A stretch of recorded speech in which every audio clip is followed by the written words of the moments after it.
वक्ता के रूप में हम बुलाना चाहेंगे एडवोकेट अरुण जोगड़िया जी, जो जिला एवं सत्र न्यायालय सूरत गुजरात से हैं। आपसे आग्रह है कि 5 मिनट में अपनी बात को रखें। कृपया समय को ध्यान देते हुए अपनी बात को रखें। माननीय अरुण जोगड़िया जी। जय मूल्यवासी साथियों, जो टॉपिक लगाया गया है उस टॉपिक को लेकर मैं कुछ 3 से 4 बातें ही आपके सामने रखना चाहता हूं। जब इस देश में संविधान बना तो संविधान इसीलिए बनाया गया कि हमारे लोगों को रिप्रेजेंटेशन मिले, और रिप्रेजेंटेशन मिले इसलिए डॉक्टर बाबा साहब आम्बेडकर ने संविधान में आरक्षण की व्यवस्था की। लेकिन फिलहाल जो देश के अंदर ईडब्ल्यूएस रिजर्वेशन को लागू किया गया और सुप्रीम कोर्ट के द्वारा उसे ऑथराइज कर दिया गया, तो बहुत सारे सवाल खड़े होते हैं कि ईडब्ल्यूएस रिजर्वेशन का विरोध क्यों होना चाहिए।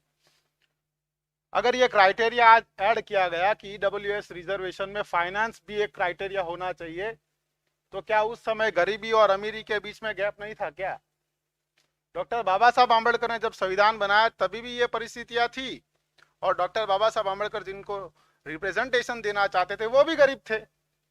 अगर डॉक्टर बाबा साहब आम्बेडकर उस समय अगर ये क्राइटेरिया, अगर वो समाज, जिस समाज को प्रतिनिधित्व देना चाहते थे वो गरीब थे, तो उस समय संविधान निर्माताओं ने ये क्राइटेरिया डाला होता। लेकिन ये क्राइटेरिया नहीं डाला, ये क्राइटेरिया ना डाला क्योंकि इसका जो बेस जो था वो सामाजिक पिछड़ापन जो था, उस सामाजिक पिछड़ापन के कारण इस व्यवस्था में उनको जो नुकसान हुआ है, उस नुकसान के भरपाई के तौर पर ये रिप्रेजेंटेशन देने के लिए रिजर्वेशन की पॉलिसी लागू की गई।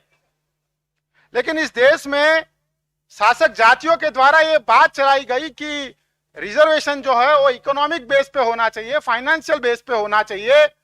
तो सवाल ये खड़ा होता है, देश में सबसे ज्यादा अमीर आदमी अगर कहा जाए, सबसे बड़ा आदमी अगर कहा जाए, तो वो राष्ट्रपति होते हैं।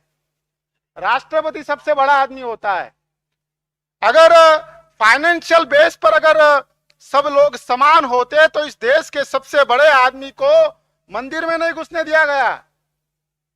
मतलब कहीं ना कहीं फाइनेंस जो क्राइटेरिया है उससे भी बड़ा क्राइटेरिया सामाजिक पिछड़ापन का क्राइटेरिया है, और इस पिछड़ेपन को हटाने के लिए और रिप्रेजेंटेशन देने के लिए व्यवस्था की गई। अभी ये जो व्यवस्था की गई है क्यों की गई?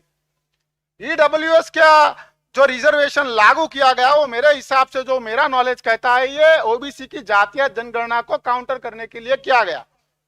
क्योंकि हर स्टेट के अंदर, जैसे महाराष्ट्र में मराठा लोग हैं, गुजरात में पाटीदार है, राजस्थान में जाट लोग हैं, ये जब भी रिजर्वेशन के लिए मांग करते थे तब बहुजन समाज के जो आंदोलन के लोग थे वो ये कहते थे कि हम आपको भी आरक्षण देना चाहते हैं, आप अपनी जातीय आधार जनगणना कराओ और आप रिजर्वेशन लो। अब तक यही ब्राह्मणवादी लोगों के द्वारा इस आंदोलन को चलाया जाता था ताकि बहुजन लोगों को रिजर्वेशन के विरोध में इन लोगों को लड़ाया जाए। लेकिन जब ये बहुजन आंदोलन के द्वारा ये परिस्थितियां खड़ी की गई, उनको कहा गया कि आप भी अपनी जातीय जनगणना कराओ और आप अपना रिजर्वेशन लो, और बहुत सारे स्टेट के अंदर जब बहुजनों की सरकारें बनने लगी और इस बात को लागू होने लगा कि हाँ, जातीय जनगणना करवा कर जिन अपर लेयर ऑफ ओबीसी को रिजर्वेशन नहीं मिला उन्हें रिजर्वेशन देना चाहिए, तब उन्हें पता चला कि हमने जो पैतरा ओबीसी के विरोध में खड़ा किया था ये कहीं ना कहीं हमारा ही पैर कुल्हाड़ी पर मारने वाला मामला खड़ा हो रहा है। तब क्या किया जाए? तो उन्होंने किया कि हमने फाइनेंस क्राइटेरिया पर हमने रिजर्वेशन लागू कर दिया। इससे क्या हुआ? इससे दो चीज हुई कि जो जातियां ओबीसी में नहीं है, वो जातियां रिजर्वेशन की मांग कर रही थी, वो अपनी जातीय जनगणना करवा कर रिजर्वेशन लेती तो उनको नुकसान होता, तो उनकी भी जातीय जनगणना रोकी गई। और ये जातीय जनगणना का जब मामला उठता था तब ओबीसी भी जातीय जनगणना का मामला उठाता था, ये भी रोक दिया गया। तो ये काम इन लोगों के द्वारा किया गया। मैं लास्ट में केवल एक ही बात कहना चाहता हूं कि क्या प्रॉब्लम होगा, हम एडवोकेट्स लोग हैं, जब हम आर्ग्यूमेंट्स करते हैं तब हम हाईकोर्ट और सुप्रीम कोर्ट के जो रेफरेंसिव केस होते हैं उसको लेकर हम आर्ग्यूमेंट्स करते हैं। इससे क्या होगा, मैं आपको एक एग्जांपल देकर बात खत्म करना चाहता हूं। किसी बेस को अगर चेंज कर दिया जाए तो क्या होगा? आज आर्टिकल 19 है, हमें बोलने की आजादी है। अगर इसके अंदर एक नया क्राइटेरिया डाल दिया जाए कि आप आर्टिकल 19 के तहत आप सरकार के विरोध में नहीं बोल सकते, क्या होगा?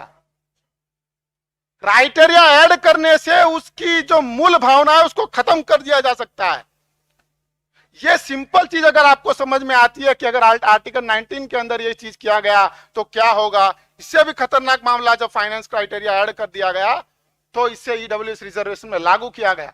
इससे आने वाले समय में यह संभावनाएं होगी कि जो फंडामेंटल राइट संविधान में दिए हैं उसको भी ये लोग अमेंडमेंट्स करने के लिए यही केस को रेफरेंसिव लेकर ये लोग जो संविधान की मूल भावना है उसको खत्म करने का काम करेंगे। तो आप सभी से मैं केवल इतनी ही विनती करना चाहता हूं कि ऑल बार एसोसिएशन के द्वारा जो ये कार्यक्रम लिया जा रहा है उसको देश भर में जाकर समझाइए, और जो एडवोकेट्स है वो एडवोकेट्स इस संगठन से जुड़िए। हमारे पूर्व राष्ट्रीय अध्यक्ष एक बात कहते थे कि जेल में जाते जाते लोग महान हो गए, हम लोग जेल में जाते जाते वकील बन गए। तो आप लोगों को मैं यही कहना चाहता हूं कि आप लोग इस एसोसिएशन को बढ़ाने के लिए काम करें। आपने मेरी बात ध्यान से सुनी उसके लिए आभार। जय मूल्यवान। बहुत बहुत धन्यवाद। अगले वक्ता के रूप